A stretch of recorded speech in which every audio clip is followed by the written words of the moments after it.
Hey everybody, Dave Womack here with theprepperproject.com. Now, a lot of people ask, what's your Molle Vest setup? Or how do I set up a Molle Vest? Or what items do I even put on a Molle Vest? Or a Molle or whatever everybody else calls them. Now, this ultimately comes from trial and error, but the key is to be able to put in the time actually using and applying however you set it up so you can best determine for yourself. You've heard me say before, a lot of my military friends actually would take pictures after each combat, and almost every time their vest would be remodified because they'd realize, ooh, that wasn't really the best way to use things, or I couldn't access my ammo, or I didn't have enough ammo. So let's take a look at this real quick and show you what setup I have chosen to go with. Now for me, I chose a plate carrier with side plates, and you need to keep in mind that even before it's fully loaded up with ammunition, your whole setup will probably weigh close to about 50 pounds. By the time you add your rifle and some more ammunition, you might be looking at about 60 pounds of gear. So make sure that however you decide to set it up, you take that into consideration. Now, that's one reason I always get into full gear every time I work or practice. I like to practice and train at performance level. That's very important for me, and I think everybody that has combat experience would agree. Mine, as I mentioned before, it comes from the entertainment background where I practice magic and illusions or a parrot show or whatever it is that I'm performing. I try to practice that full costume, full energy, because I realize that that translates in the big picture. So let's take a look at what we have here, and I will show you in a moment how to change out the Molle, because a lot of people aren't doing it right, including myself in the beginning. So, looking at the vest, on my left side, since most of my reloads would be done from my left hand with the gun in my right hand, I've got 6 mag pouches, a flashlight in the center, and the reason the flashlight is dead center is because I like to practice transitioning from shooting from the right shoulder, switching, and going over to the left shoulder. So that allows that to happen. Now right here, I just leave a place for my pocket timer. Now this is the Pocket Pro 2 from Competition Electronics. I really have enjoyed this. I haven't experimented with a lot of them, but I really love this shot timer, and I think it is a critical tool for you to be able to access your true potential, because the key is you need to be able to train under stress, and so that's an important thing. So I leave a space for that, or to be able to practice shooting left and right-handed. Okay, so that's there. And then on the far left side, I actually have a spot right here for my radio. Now I've wired in the radio's cables all the way up into a custom molded earbud, as you can see right there.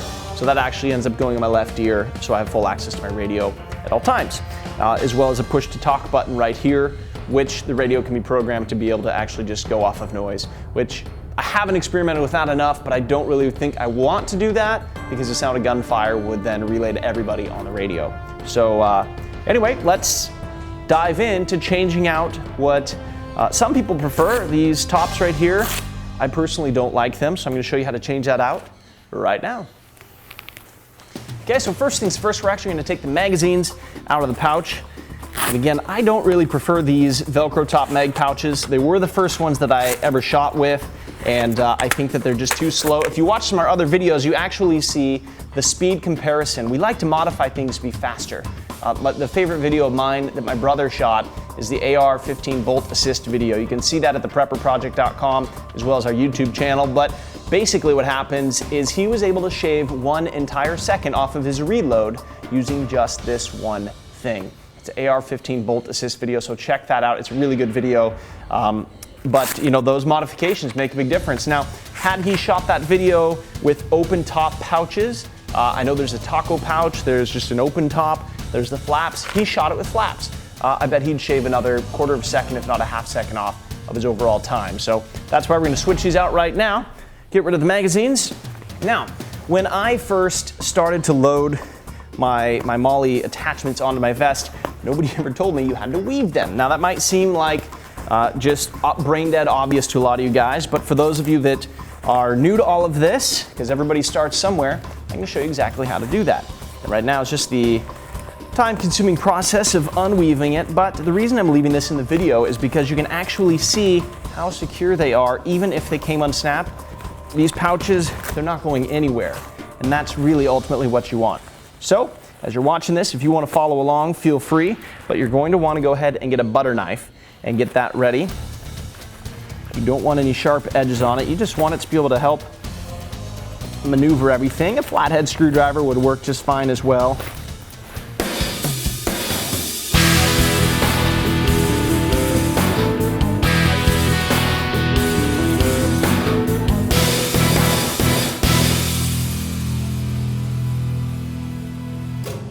All right, so it's time to get rid of the mag pouch with the flaps at the top. If you like these, we do have a link of where to get these in this video, as well as on the website, theprepperproject.com. If you don't like those and you like the open top better, we'll also provide a link for that as well. We constantly try to look for the best deals online, and I think you'd be happy to see what we found. Okay, so here's how this goes. I find the best position ahead of time. I kind of lay it out in my head, or I count how many straps to go, and I had actually just recently taken this off, so I know exactly where it does go. And you want to first go under that first Molle layer right there.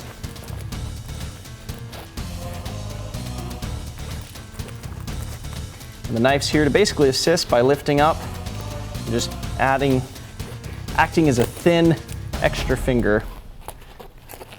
Your fingers will thank you for this, I promise. Okay, now this key, you're going to pull that tight all the way so it straps tight all the way against right here. You can see how tight that is. I couldn't pull it any further. Then you're going to take this strap. It's going to go back under here. This one's going to go under here, and so on. If you have extra things in there like this elastic, be careful on not twisting it up or going through the middle of the loop, because that loop needs to stay where it is.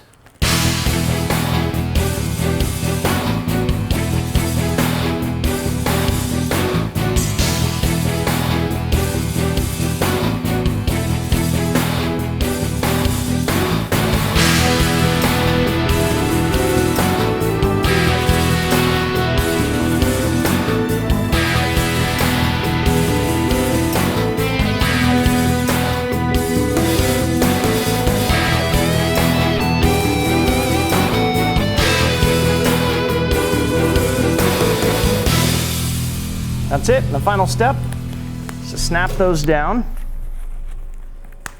at the very base of it.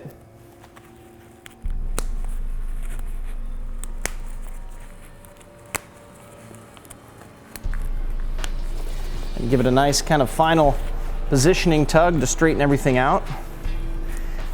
And there we go. And load it up with your ammunition, and you're ready to go.